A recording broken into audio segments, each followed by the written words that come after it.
rain was falling hard on Michigan Avenue, drumming against sidewalks slick with neon light. Beneath the roar of the L train, a little girl stood barefoot on a flattened cardboard box, clutching a guitar that looked twice her size. Her voice cut through the storm. "You are my sunshine, my only sunshine." Behind her, a giant billboard flashed the face of Daniel Whitaker, millionaire and judge of the nation's biggest talent show. What she didn't know was that this stranger smiling from the screen was the father who had abandoned her mother years ago. Before we go deeper, tell us in the comments, have you ever seen a moment when fate put two lives back on a collision course? Stay with this story. What happens next will break your heart and rebuild it. Her name was Maya Delgado, only 7 years old, with bangs plastered to her forehead and eyes too determined for her age. Every note she sang was meant to buy one more day for her mother. Rosa Delgado, frail and coughing beneath an awning, tried to hide the sickness that was slowly stealing her strength. She pressed a scarf against her lips as if she could stop both the chill in her chest and the truth in her daughter's eyes. Maya sang harder when she heard that cough, as if her voice could be a roof strong enough to keep the sickness away. People slowed their steps, not because they expected to, but because something in that voice forced them to listen. Some tossed coins into the cap at her feet. Some pulled out phones and filmed. A retired bluesman named Mr. Hollis Harmonica, hanging from his neck, stopped and watched until the last line faded. "Songbird," he said softly, "you got more soul in you than most men twice my age." He handed her a felt pick from his case, a tiny gesture that felt like a crown. Maya clutched it, nodded, and whispered, "I'm saving up. Mom needs medicine." His eyes tightened, and he tipped his hat without another word. The city wasn't gentle, but it was still human. A bus driver waved them on without a ticket when he saw Rosa shivering. A choir director at St. Maria's Church let Maya practice in the back row, her small voice blending with voices that filled the vaulted ceiling. She learned to breathe with the music, to stretch notes longer than her fear. And when she was alone, she whispered promises into her pillow. One day she would sing on a stage big enough to save them both. That promise took shape on a waterlogged flyer taped to a lamppost.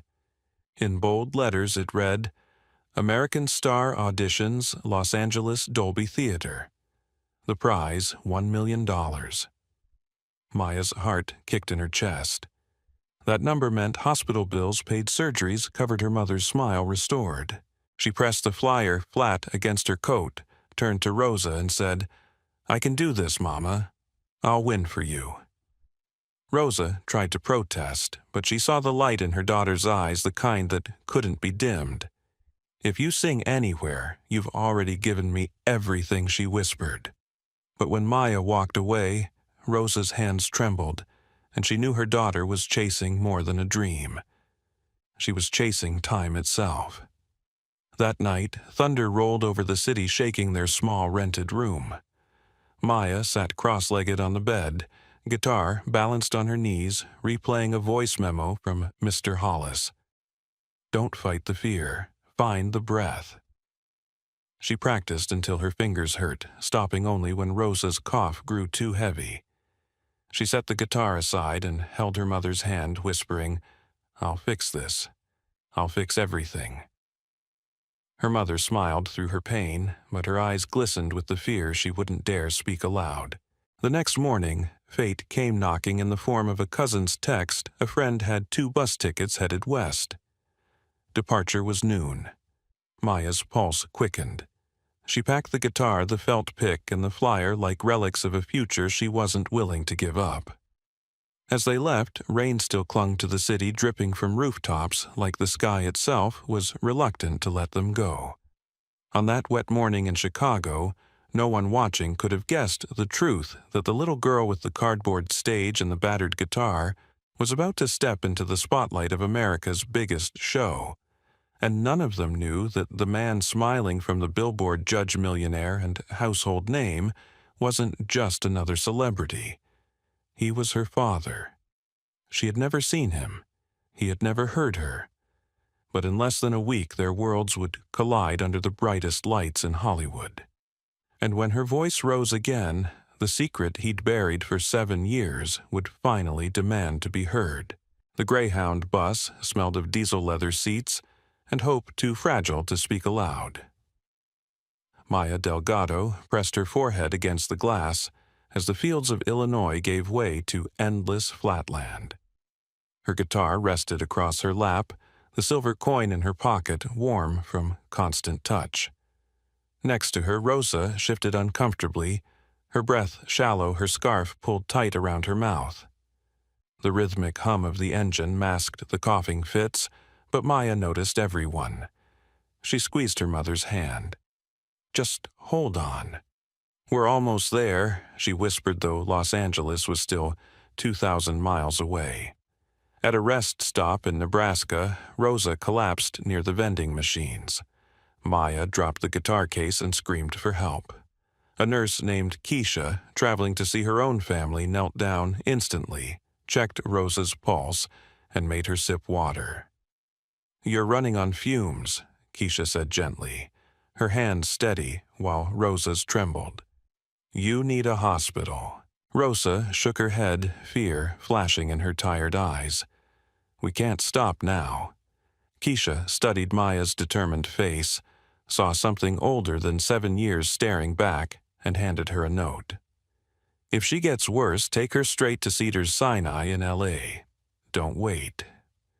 When the bus roared back onto the highway, Maya tucked the note inside her guitar case like another promise she intended to keep. The miles stretched on. Maya practiced quietly, strumming muted chords, her voice just above a whisper, so as not to wake her mother. She replayed Mr. Hollis's voice notes, his gravelly encouragement, a tether between Chicago and the unknown. "Hit the breath, not the fear. The note is a place you visit, not a cliff you fall from." She mouthed the words until they felt like armor. Other passengers dozed, their heads bobbing with each turn of the road. Maya kept her eyes open, afraid that if she blinked too long, everything she loved might slip away. By the time the bus curved into Los Angeles, the morning sun poured over the city like gold spilled too quickly. The streets were noisy, chaotic, alive in a way Chicago never was. Rosa struggled with every step, but insisted on seeing the ocean before anything else. "I want to remember something bigger than pain," she whispered. Maya led her down the wooden planks of the Santa Monica Pier. Salt air stung her eyes, gulls circled above, and the Pacific stretched endlessly before them. Maya balanced her guitar, sat cross-legged near the rail, and began to play. The notes floated over the crash of waves, carrying her voice into the air, heavy with sea breeze and funnel cakes. Tourists stopped. Some tossed dollars. A man filming B-roll for a TV crew motioned for the cameraman to capture her. Her voice rose fragile and steady all at once, pulling strangers into silence. In the crowd, a man in sunglasses paused. He was tall, polished, distracted by a phone call. His name was Daniel Whitaker, a judge on American Star, and a man whose past carried more shadows than he admitted. For a few seconds, he froze, the sound of Maya's voice reaching something buried deep inside. His chest tightened in a way he hadn't felt in years. He ended the call without goodbye. He watched her sing a line that felt strangely familiar, then turned and walked away before memory finished its work. He told himself it was nothing. Just another child with a decent voice. But he walked faster, as though running from something unseen. Maya never noticed him. She noticed the magician near the arcade, though. He clapped after her last verse and flipped a coin from behind her ear. "For luck, little star," he said with a wink, pressing the shiny piece into her palm. Maya laughed, showing it to her mother, and tucked it next to Mr. Hollis's felt pick. The world had begun handing her tokens, small reminders that maybe, just maybe, she was on the right path. They counted tips that night at a cheap motel in Hollywood, enough for 2 nights of safety, and a hot shower that groaned like an old man. Rosa coughed through dinner a burrito too big for her appetite. Maya tore hers in half and saved the rest for morning. Tomorrow, Rosa said, trying to smile, we find the theater. Maya nodded, but she was already memorizing every creak of the guitar, every word of the song that had carried them this far. The next day they walked down Hollywood Boulevard past costumed characters and star-shaped tiles embedded in the sidewalk. The Dolby Theater rose before them, massive and glittering a palace of sound. For a moment, Maya's small shoulders slumped. How could her voice fill something so enormous? Rosa reached for her hand. A stage is just another sidewalk, she said softly. And you've already conquered that. Inside, the lobby pulsed with nervous energy. Contestants clutched sheet music, water bottles, and dreams. Some wore sequins, others designer shoes. Maya looked down at her worn sneakers and tightened her grip on the guitar case. A production assistant scanned her wristband and marked her number A413. The digits felt heavy like destiny disguised as ink. She swallowed hard and stood taller. That evening, when they returned to their motel, Rosa's cough grew violent. Maya rubbed her back until it eased, then laid the silver coin on the nightstand next to the felt pick. She touched both before crawling into bed. For luck, she whispered into the dim room, for Mama, for everything. Rosa closed her eyes, too tired to reply, but her hand reached across the sheets until it found Maya's. She squeezed once, the kind of squeeze that says, I believe in you, even when I'm too weak to say it out loud. Outside, Los Angeles buzzed with lights, traffic, and endless noise. Inside, in that cramped room, a 7-year-old girl held on to promises larger than the city itself. She had no idea that the man who paused at the pier unsettled by her song was the same man who would sit in judgment of her dreams. She didn't know he was her father. All she knew was that tomorrow she would walk into the Dolby Theater with a guitar, a coin, a pick, and a voice carrying both desperation and hope. And when she opened her mouth to sing, she would do it for the only person who had ever believed she could move mountains, her mother. The Dolby Theater felt like another world. Chandeliers glowed against red velvet walls. Stage lights hummed, and the air carried that mix of perfume and electricity unique to show business. Maya Delgado's number A413 was scribbled in black on her wrist, and every time she looked down at it, her heart kicked a little harder. She sat with her guitar case balanced across her knees, Rosa's trembling hand resting on her shoulder. Rosa's face was pale, her eyes heavy, but her smile was steady. Remember, she whispered, don't just sing from your throat. Sing from the place that keeps you alive. Backstage was chaos. Contestants stretched their limbs, belted, warm-up notes, whispered prayers. Sequins glittered under fluorescent bulbs. One girl in her 20s tapped her heel on the floor mouthing scales, while a boy rehearsed beatboxing in a corner. Maya watched them all, feeling impossibly small in her sneakers and hand-me-down jacket. She rubbed the silver coin in her pocket, the magician's gift, then touched the felt pick Mr. Hollis had given her back in Chicago. They were her anchors. A young stagehand with a headset crouched down at her eye level. I'm Noah, he said, grinning like an older brother. I'll walk you out there. If your mic slips, I'll fix it. If you trip, I'll help you back up. Deal. Maya nodded, too nervous to speak, but his steady tone calmed her heartbeat for a moment. When her number was called, Noah guided her to the wings. The stage stretched out like an ocean under glaring white lights. From behind the curtain she heard the muffled hum of cameras and an audience waiting. She tightened her grip on the guitar case. Rosa coughed behind her, but forced her voice steady. You've got this, baby. The doors opened and Maya stepped into the brightness.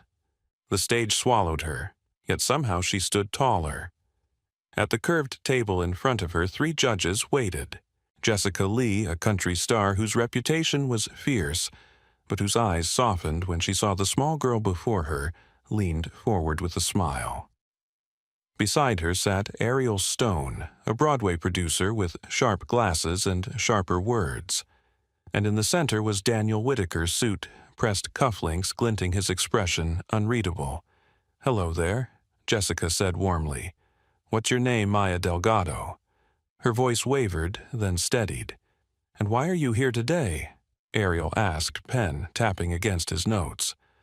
Maya swallowed. "My mom is sick. She needs surgery we can't afford. I sing on the street, but it's not enough. If I win this, I can save her." The room went silent. The audience behind the cameras hushed. Jessica blinked away emotion. Ariel's pen froze mid-tap. Daniel sat straighter, eyes narrowing, studying her face with something that looked like unease. "And what will you be singing for us?" Daniel's tone was softer than he intended. "My mama's favorite. You Are My Sunshine." Jessica nodded. "Go ahead, sweetheart. Whenever you're ready." Maya planted her feet, remembering Noah's advice about balance. She placed her guitar strap across her shoulders, strummed once to check tuning, and touched the coin in her pocket. Her gaze flicked to Rosa, who sat just off stage, thin and shaking, but smiling with pride. Then Maya closed her eyes, inhaled deeply, and began. The first line came out quiet, almost fragile. "You are my sunshine, my only sunshine." The sound carried into the rafters, soft but unshakable. She let the second verse climb stronger, her voice weaving pain and hope together. By the time she reached "You'll never know, dear, how much I love you," the auditorium was holding its breath. Jessica clasped her hands together, visibly moved. Ariel leaned forward, pen forgotten. But Daniel's world tilted violently. The voice on that stage was not just a contestant's. It was familiar, impossibly so, each note unstitched 7 years of denial. He remembered a nursery painted coral, a lullaby sung late at night, a baby's tiny fist clutching his shirt button. He had buried those memories under business deals and headlines. Now, standing under the blinding lights was proof that time had not erased what he tried so hard to forget. The shape of her eyes, the tilt of her chin, the stubborn clarity in her voice, it all crashed into him. His hand trembled on the desk. His pen slipped to the floor. He couldn't breathe. Without warning, he pushed his chair back. The sound of it, scraping across the floor, echoed louder than applause. "We need 5 minutes," he muttered, standing abruptly. Jessica and Ariel exchanged startled glances. The audience buzzed with confusion.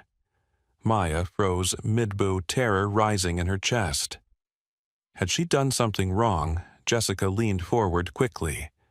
"Don't worry, honey. You were beautiful. Sometimes a judge just needs a moment." Her words steadied Maya, though her stomach twisted. Daniel strode down the side hallway, pulse racing. He pressed both hands against the cool wall, trying to breathe. His assistant caught up. "Sir, are you all right?" "Get me everything on contestant A.3, Daniel whispered hoarsely. "Her name is Maya Delgado. Family records, medical history, everything. Now. Sir, now." 20 minutes later, Daniel sat in a small office staring at a file that confirmed what his heart already knew. Maya Delgado, born 7 years ago. Mother Rosa Delgado. Formerly Rosa Martinez, known briefly on stage as a singer in Chicago. Medical records showed cancer treatment at public hospitals, unpaid bills stacking like weights on a scale. The dates lined up. The child's age lined up.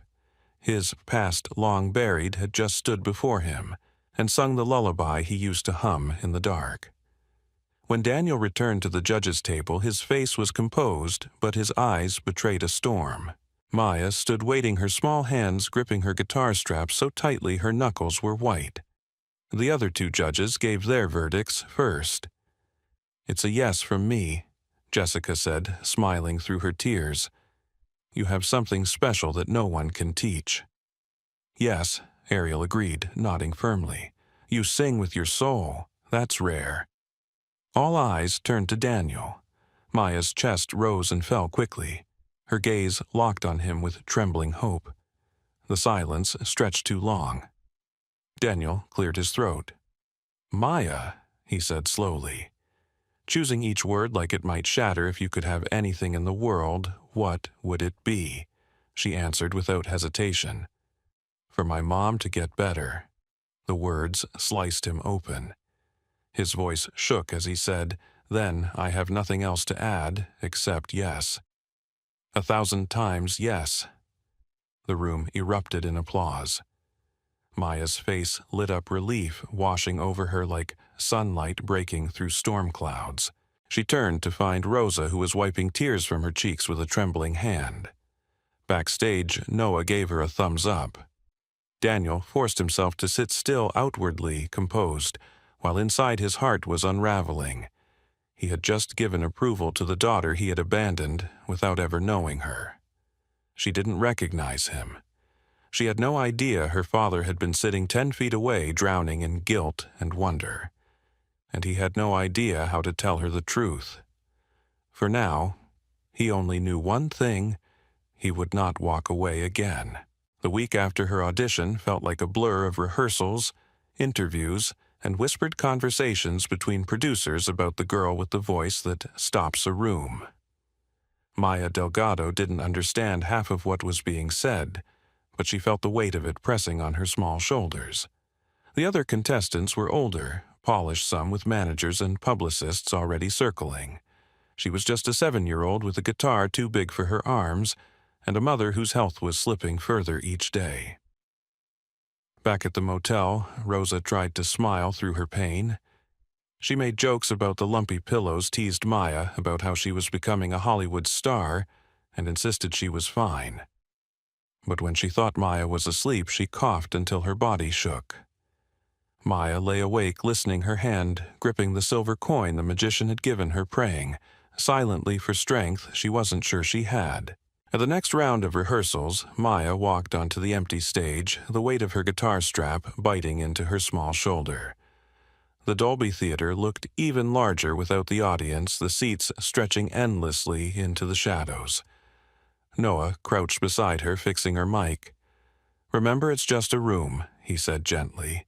"Don't sing for them. Sing for her." He nodded toward Rosa, sitting in the back row wrapped in a scarf, her skin pale, but her eyes glowing with pride. Maya strummed the opening chord, and her voice rose tentative at first, then steady. The sound echoed through the cavernous space, filling it with something raw and unpolished but undeniably powerful.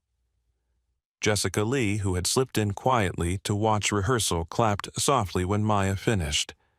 "That right there," she said, "is what makes people believe." But belief couldn't hide reality. That night, Rosa collapsed in the motel bathroom, her body too weak to stand. Maya screamed for help, and within minutes paramedics were wheeling her mother out on a stretcher. The ride to Cedars-Sinai was a blur of flashing lights and cold fear. Maya held her mother's hand until the nurses pulled her back. "We'll take care of her, sweetheart," one said kindly, but the words felt like air. At the hospital, doctors spoke in terms Maya barely understood: metastasis, urgent surgery, limited window. She sat in the corner of the waiting room, clutching her guitar case like it was the only thing keeping her upright. Hours passed, each one heavier than the last. Unseen to her, Daniel Whitaker paced the hallway just one floor above. He had received the call from his investigator confirming everything. Rosa Delgado was indeed Rosa Martinez, the woman he had once loved, the woman he had left. And Maya, the little girl with the fierce eyes and haunting voice, was his daughter. He pressed his hand against the cold glass of the window, watching the city below flicker with indifferent light. For the first time in years, the world of contracts and cameras felt meaningless. He pulled every string he could. The best oncologist in Los Angeles was summoned in the middle of the night. A surgical team with credentials longer than the hallway prepared for Rosa's operation. Anonymously, the bills were paid in advance. No delays, no compromises. Daniel instructed quietly, his voice breaking in ways his assistant had never heard. Meanwhile, Maya wandered into the hospital chapel, a small room tucked away on the ground floor. She set her guitar on her lap and began to play Amazing Grace. Her voice cracked on the high notes, but the sincerity cut deeper than perfection ever could. A nurse paused in the doorway, tears filling her eyes. A doctor sat in the back row, head bowed, letting the sound carry him through his exhaustion. Someone recorded a snippet on their phone, and by morning the video was spreading online with the caption, "Even in the darkest nights, grace can be heard." Back in the ICU, Rosa lay connected to machines that beeped steadily. Maya climbed onto the chair beside her bed, took her mother's hand and whispered, "I'm going to keep singing, Mama. I'll win this for you. You just have to hold on." Rosa squeezed her fingers faintly, her strength fading but her love still burning. At the next competition round, Maya arrived straight from the hospital, exhaustion etched across her small face. Producers offered to postpone her performance, but she shook her head. "My mama needs this," she said firmly. "I promised her." She stepped onto the stage, her guitar slung low, and began to sing. This time, it wasn't just for her mother. It was for every child who had ever been scared of losing the person they loved most. The auditorium fell into silence. Even the crew, usually distracted with headsets and cables, stood still. Her voice carried pain, but also defiance, a refusal to let despair win. When the final note faded, Jessica wiped her cheeks openly. Ariel Stone muttered, "That's the sound of a soul older than her years." And Daniel, his hands trembling beneath the table, forced himself to keep his expression neutral, even as his heart shattered and reformed in the same breath. That night, Rosa's surgery went forward. It was long and grueling, but successful. When the surgeon finally emerged, he told Maya, "Your mama is strong. She's still fighting." Maya burst into tears, clutching the silver coin so tightly it left an imprint in her palm. In her motel room later, she sat by the window looking out at the city lights. "Please, let her be okay," she whispered to the night. "I'll keep singing, I'll keep fighting, just don't take her away from me." She didn't know that just blocks away, Daniel was standing at his penthouse window whispering his own plea to the skyline. "Please give me another chance. Let me fix what I broke." Neither knew the other's prayer, but both were bound by the same fragile hope that grace could hold them through the fire until morning came. Final night at the Dolby arrived like a storm that had been building for weeks. The theater glowed gold against the Los Angeles sky, every seat filled, every camera trained on the stage where dreams lived or died in the span of a single song. For Maya Delgado, the weight of the night was heavier than her guitar. She had survived the rounds, carried her voice through exhaustion and fear, and now stood at the threshold of something she couldn't fully name. This was about more than a competition. It was about her mother still recovering in the hospital. It was about a promise she had made on a cracked Chicago sidewalk. It was about a song that carried more history than she understood. Backstage, Rosa had insisted on being wheeled in.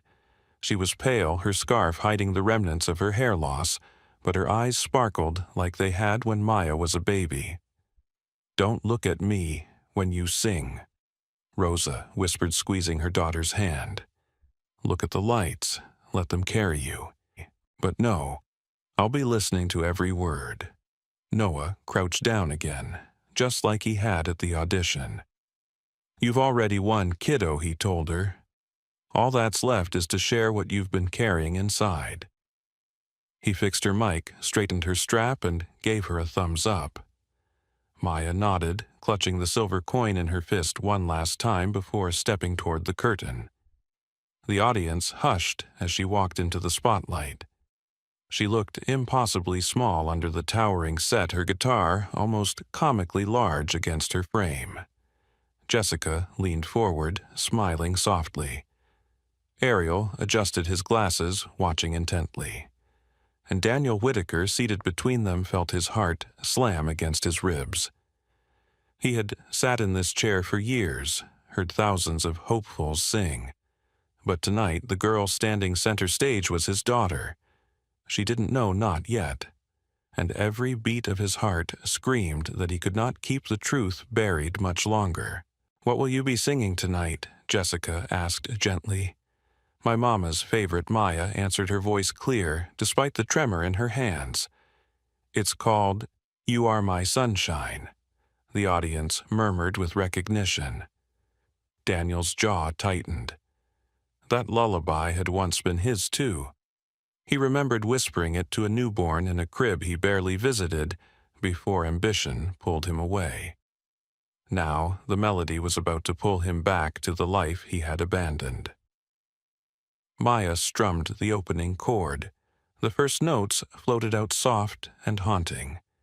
"You are my sunshine, my only sunshine." Her voice carried innocence, layered with something deeper, something born of hardship and fierce love. As the song built, she closed her eyes, pouring every ounce of fear, hope, and devotion into the melody. The words were not just lyrics, they were her plea to the world to save the person who meant everything to her. In the first row, Rosa's tears slipped silently down her cheeks. The theater disappeared for her, for it was just her daughter singing their song, the lullaby that had soothed her through hospital nights and gave her reason to fight. By the second verse, the audience was on their feet, clapping softly in rhythm, as though afraid to break the fragile magic in the air. Jessica covered her mouth openly, weeping. Ariel shook his head in disbelief, whispering, "This is lightning in a bottle." But Daniel was breaking. Every note pierced through the armor he had built over 7 years. He saw his child not as a contestant, but as the baby he had left behind, the baby who had somehow grown into this remarkable girl without him. He mouthed the words with her, his chest aching as if the melody itself was demanding he finally step out of the shadows. The final line hung in the air. "Please don't take my sunshine away." The auditorium erupted. Cheers, applause, whistles, the sound of 1,000 strangers acknowledging they had witnessed something rare and unforgettable.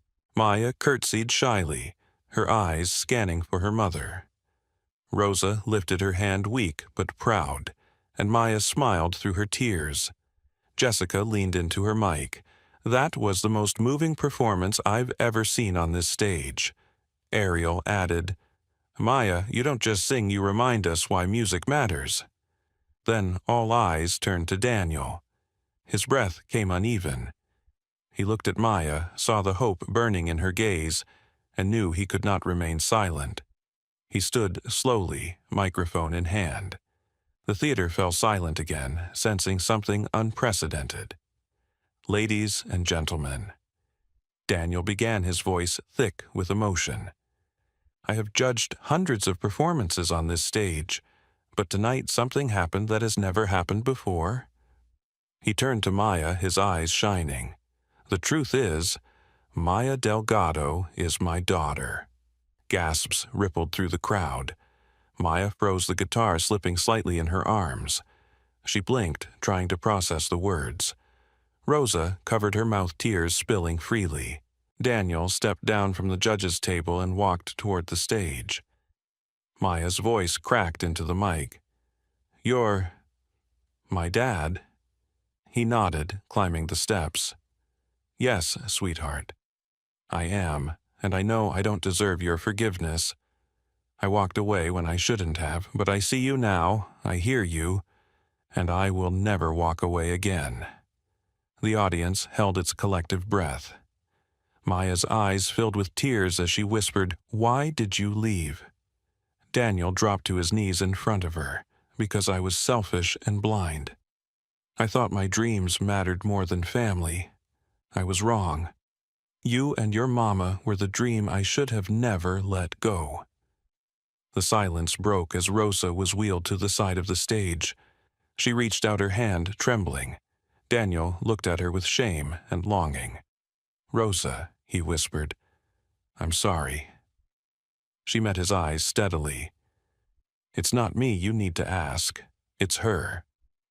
Maya stood frozen between them, torn between anger and yearning. Then slowly she placed her small hand on Daniel's shoulder. "Do you promise?" she asked, her voice small but fierce. "I promise," he said, his voice breaking, "for the rest of my life." The host stepped forward, visibly moved. "I think we already know who tonight's winner is," he announced. "Maya Delgado, you have not only touched hearts with your voice, you've brought a family back together." Confetti rained down as the audience roared. Maya clung to her mother, then turned and hugged her father, awkward and trembling, but real. For the first time in 7 years, the Delgado family was no longer broken. Later, as cameras flashed and interviews swarmed, Maya looked at the man who was both judge and father. "You said I was your sunshine," she whispered. He smiled through tears. "You always have been." And under the dazzling lights of the Dolby, with her mother beside her and her father finally returned, Maya realized the prize was never just the $1 million or the trophy. The real victory was love reclaimed, promises renewed, and the family she thought she'd lost forever standing together at last. From the very first note on a rainy street corner to the confetti falling inside the Dolby Theater, Maya Delgado's story was one of resilience, love, and redemption. What began as a child's desperate attempt to raise money for her mother's treatment became a journey that reunited a broken family and reminded millions of people of the true meaning of hope. Maya sang not for fame or fortune, but because her mother's life depended on it. Each performance carried the weight of late-night hospital visits, mounting bills, and whispered prayers. Yet every time she stepped on stage, she transformed pain into something powerful, a voice that refused to break no matter how heavy the burden. Rosa, her mother, embodied grace in the face of suffering. Even as illness weakened her body, she never let it dim her faith in her daughter. She gave Maya the courage to believe that music could heal not only her, but the world around them. And she was right. For Daniel Whitaker, the millionaire judge, Maya's voice cracked open the walls he had spent years building around his regrets. In the sound of her song, he heard both the child he had abandoned and the man he still had a chance to become. His confession on that final night was not just about truth, it was about choosing to step back into the life he should never have left, no matter how late. In the end, Maya didn't just win a competition. She won back her mother's health, her father's love, and the chance to grow up knowing that her voice had the power to change lives. For those who watched, her story became more than entertainment. It became a testament to the strength of love and the courage of a child who refused to give up. And what lesson do we take with us? Life will hand each of us trials we never asked for: illness, betrayal, financial hardship. But like Maya, we can choose to keep going. We can choose courage over despair, forgiveness over bitterness, and hope over fear. We can remember that second chances exist not just for others, but for ourselves. If Maya's story touched your heart, let it remind you that love and faith can turn even the darkest chapters into something beautiful. And if you want to keep hearing stories that inspire and heal, make sure to subscribe to this channel. Your support helps us bring you more powerful content stories that remind us of who we are and what truly matters. Click subscribe, join this journey, and let's keep the light of hope alive together.